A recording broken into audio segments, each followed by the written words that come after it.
Hi folks, today I've got a couple of quick tips for you regarding the EDM machine. This is the RAM EDM machine. And today we're going to clear out a broken tap, an 832 tap in this piece of aluminum that I was working on. This is a mold base for someone. And if we can zoom in on it here.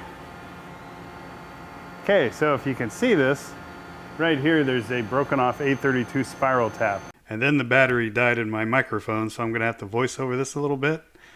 So here you can see the operation that broke the tap. This is the other side of the mold block with the new tap, but I was rigid tapping and I was tapping too deep with an old tap and basically the tap broke off.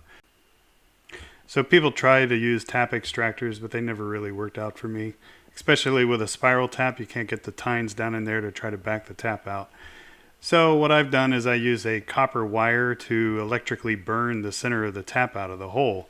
And that actually works out pretty good if you have an EDM machine, a RAM EDM machine to do the process.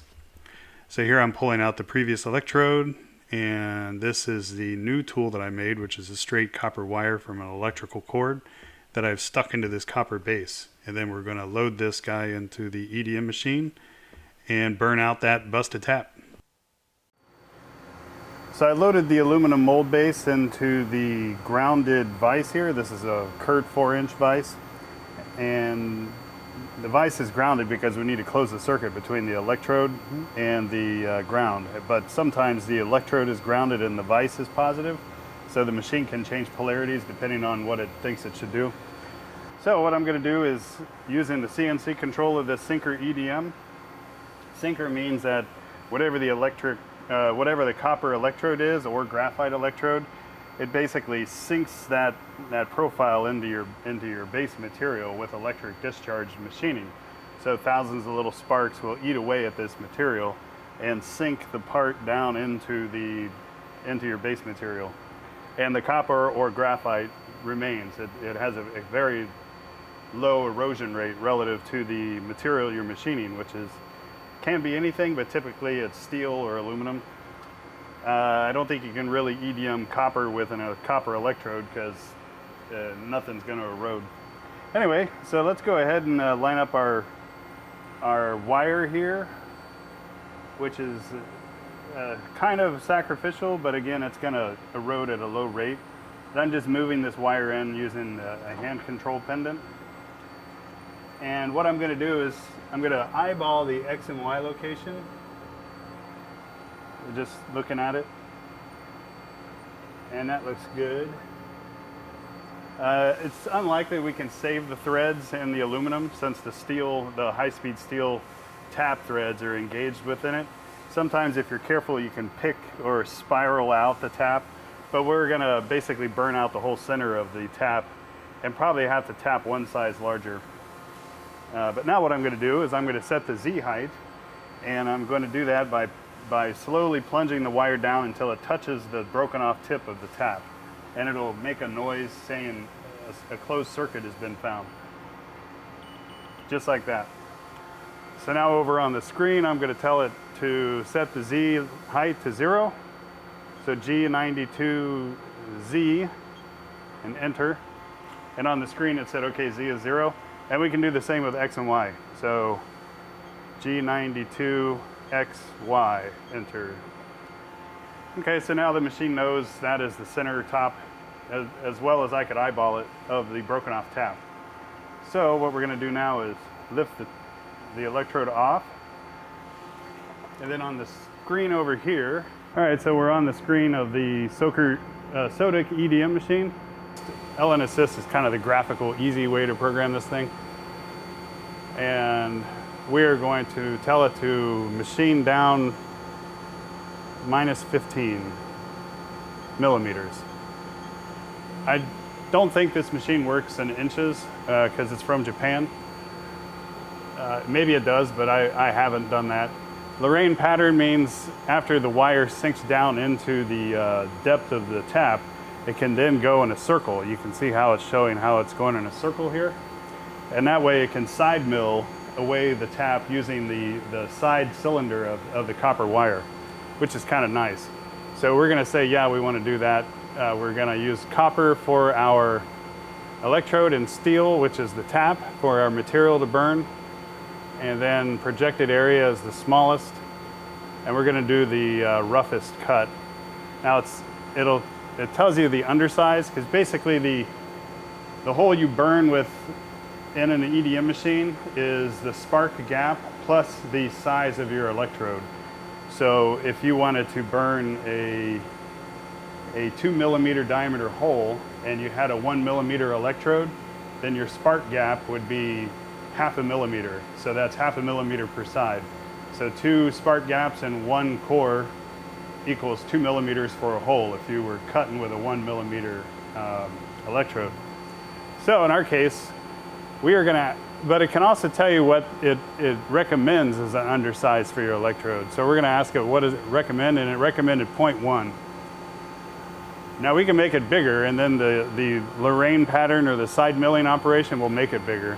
And usually the bigger you make this number, the faster your machining is. In our case, we don't care about surface finish, we just want to get that tap out of there. So I'm going to tell it, let's do 0.2 millimeters. And I'll have to double check the diameter of the wire, but let's assume we're going to do, no, actually let's do 0.1. Yeah, let's back that up. Because I was just looking at the wire, and the wire is kind of big. So we'll do 0.15 millimeters.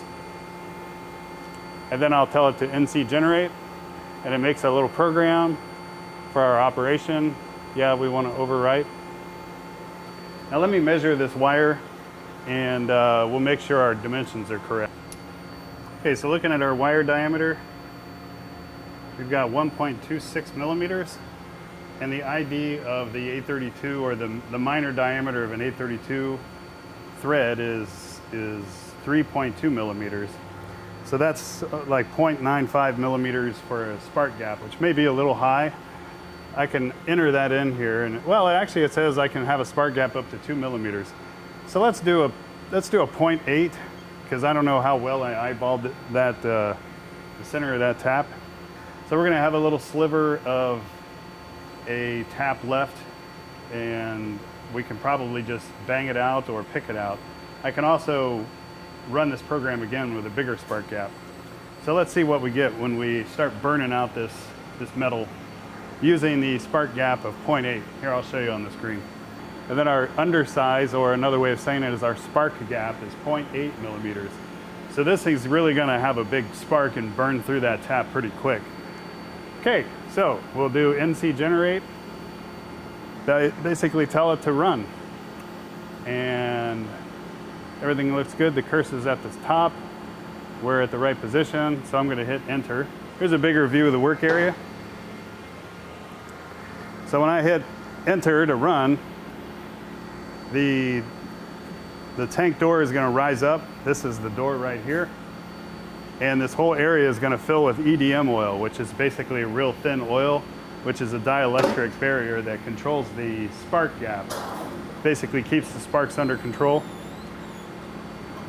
And I'll bring this extra flow in, and let me reset the camera so you can see better. So now we're looking into the tank as the tank fills with oil. And we're going to get rid of that busted tap. So now the tool's going to start hopping, and you can see and get rid of some of those bubbles. The tip of the wire is going to start burning into the end of that tap.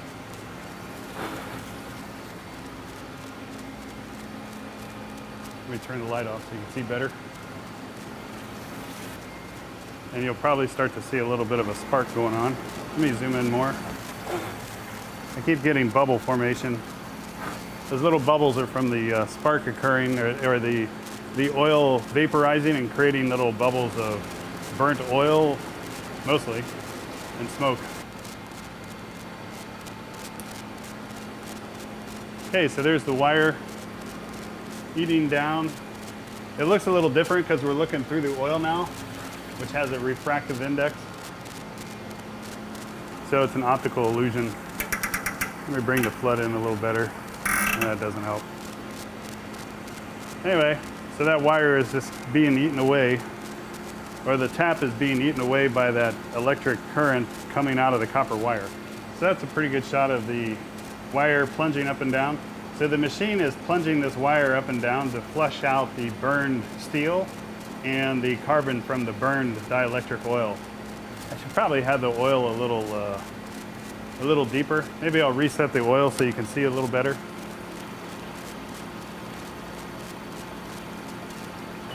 So we'll do a halt,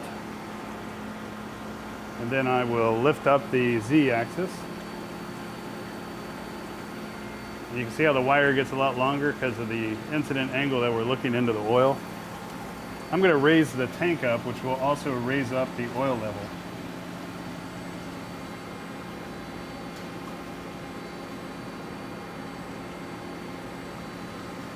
So now we're filling the tank up with some more oil so that maybe we can get a better view. And then I will hit start again.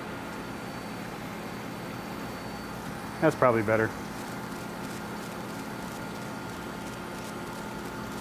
So we're at about 0.7 millimeters deep so far. There isn't really a whole lot of robust spark action, but it's working. You can see some sparks forming now. So all those little micro sparks are eating away the steel. I wonder if I could zoom in more. Yeah. So now the machine is changing its conditions, probably to a bigger, more aggressive spark. And now you can see how it's really starting to eat away.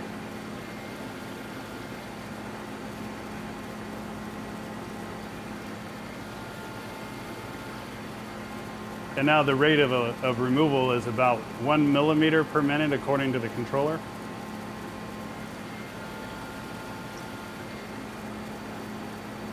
And all those little bubbles are essentially burned oil that's vaporized into kind of smoke and carbon dioxide.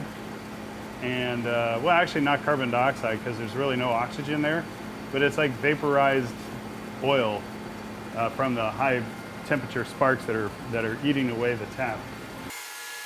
Every now and then that oil accumulates a bigger air pocket and then it bursts into these little mushroom clouds. And you can kind of see the oil wisp along the top of the vaporized oil smoke is wisping along the top of the oil plane. So this is a view of the screen or the computer interface while the EDM machine is cutting. And this little red line here is a quality of cut indicator. So right now we're in the blue, and if basically the current and the voltage profile starts to not be so great for what the EDM machine is expecting, then this red line starts to get into the green and then the yellow. And if it's down in the yellow too long, then the machine will air out and tell you there's something wrong. Sometimes you can also get a short where the electrode actually touches the tap that we're burning out and you have a physical short, and that usually will cause this machine to air out as well and tell you, you know, you've got a short. So when that happens, you got to pull the electrode out, and with usually an old toothbrush, you get in there and you kind of clean off the carbon deposits or the soot or the little dendrites of burned metal that kind of form and re-weld and don't clear out of there. Anyway, as long as we're in the clear here, then we're good. You can see here where it's currently removing 0.37 millimeters per minute, and we're cutting down currently about 2.75. The actual Z-axis is hopping up and down, and every time it hops up and down, it flushes out more of the contaminants from the burning process, but the display won't keep up with the real-time hop. But generally speaking, it'll show you where it's at. So we're getting close to 3 millimeters in depth out of 15. Okay, we're back. So now we're into the orbital portion of the cut. So we cut down to the 15 millimeter depth, which is just straight down the center of the tap using the diameter of the electrode wire. And now what the machine is doing is it's spiraling around in a circle, and it's side milling the hole that it just etched into the center of the tap. So you can't really see much under the action here, but if we look at the screen of the computer, so now you can see how on the digital readout, how X, Y, and Z are all changing. So right now the wire is actually moving in a circle and side milling the hole. And that's why the X and the Y is changing. And then I believe under display, it'll actually show you where the little dot is. So that dot is the center of the electrode, and it's working itself around the ultimate hole it's going to cut. And I think this outer line is the finished diameter. So right now it's the wire, since we had such a big spark gap, it's actually, the gap that we defined is bigger than what the spark size is. So it's actually going to keep eating away the sides. So side milling with that long wire all the way around, which is actually a nice way because it kind of eases into cutting away the tap. So we don't get big chunks of tap breaking off and jamming up the operation of the EDM pistoning, which is still clearing out the material. So that's what's happening. We're getting close.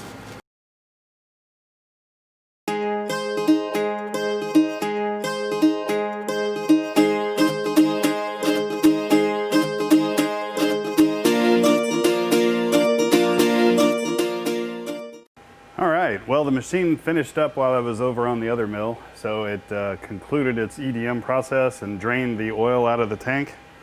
So, and I've got it set up to turn off its pump when it's finished, because sometimes it finishes in the middle of the night. Not in this case, it was kind of a quick cut. So I'm going to turn the pump back on, which allows me to move the axes and the tank door up and down. So that's the sound of the pump turning up. Let me zoom out. And then we will lower the tank down, tank door down. And I'll raise the electrode up out of there so you can kind of see what's still a drip of oil on the end of it. You can speed it up. Okay, so let's get in there and see what we got. So you can see there's a little bit of a kind of soot and particulate, probably some pieces of the tap actually. That's kind of interesting. That's a good sign actually. So we'll clean off the surface. And actually underneath, so there's actually a through hole in this overhang flange of the mold, and you see all this stuff here that looks like pieces of a burned out tap as well, little balls of steel and little chunks of the tap. So let's pull this guy off, and maybe I'll check under the microscope to see how much of the tap is remaining or gone. So just loosen the vise here. And with the EDM machine, there's basically thousands or millions of tiny little balls of steel, or like slag or whatever you want to call it, that remains. All of this atomized steel basically gets filtered in a big filter in the back of the machine because it's suspended in the oil bath, which is basically this entire area is under oil. And yeah, so it all gets caught in these huge filters in the back of the machine, which are consumables. So let's go ahead and pull this guy. We'll drain out some of the oil. Well, I can see through there. So most of the tap is gone. We'll check with the microscope to see if there's remnant of the tap stuck in the threads of the aluminum. It'd be great if all of the tap kind of fell out and kind of got blown away, and we just got perfect aluminum threads left. So I'll meet you over at the microscope. Okay, as you can see, the threads in the aluminum survived the process. So at least at the top of the hole, we burned out the steel part, the high-speed steel part of the tap, and the aluminum threads for the most part remained intact. I can see down there some slivers of the steel tap, which has like that kind of burned carbon look. That's actually crescent shapes of steel. But all in all, about halfway down is where the remnants of the tap start to show. The top half of the hole is pretty clean aluminum threads. This is looking through the hole. You can also see how I burgered up the top edge of the threaded hole by trying to get the tap out, which never works. So you just wind up destroying the top leading edge of your threaded hole, as you can see in the microscope image here. You can also see another remnant of a tap there. Okay, so after we checked out our cleared out hole with the microscope, I think all I really need to do to clear out any of the remaining crescent shapes of remnant tap is to just run a screw down through the threads, because the top, you know, like, I don't know, 6 millimeters or 1/4 of an inch of threads had no remnants of the tap in it. All I really need to do is have this screw engage the threads by, I don't know, probably 3/8 of an inch or like 10 millimeters. It's quite possible that the screw is just gonna push the crescent shaped tap remnants out or push them along the thread, but we'll just see what happens here. I haven't chamfered the top of this thread either. But let's see if we can get it going. It feels a little tight. I may actually have to chase this thing. But, you know, I don't want to force it, but at the same time, we need to do a little bit of a kind of a form tap action to push out all the remnants. So it looks like this screw is going in pretty good. I can start to feel the bits of the tap that are still engaged in the threads at the bottom of the hole. So I'm putting a little force, and you can hear some popping sounds maybe. But I think this is all I need to do. This is a one-time use screw. So, or like fastener application. Ooh, it's a little tight backing out. So it's not like I'm going to be screwing this in and out a lot. It'll probably be engaged and pulled out maybe 3 times in its life. Hopefully not at all, depending on how well the thread is. Yeah, so the end of the screw did start to get dug in by the remnants of that tap. So I may need to, yeah, the tricky part is running another tap in there. I could get in there with a little pick, but I think basically, even though it boogers up the end of the screw, I think in this case, I'm just gonna live with it. Because I got to move on. I have 3 other screws to hold this mold plate down, so I think we're good on this one. It's not perfect. As you can see, it did eat up some of the end of the screw, but I went down in there pretty deep. So like I said, I only need about maybe 6 to 10 millimeters engagement, and I did get that. So I am going to move on.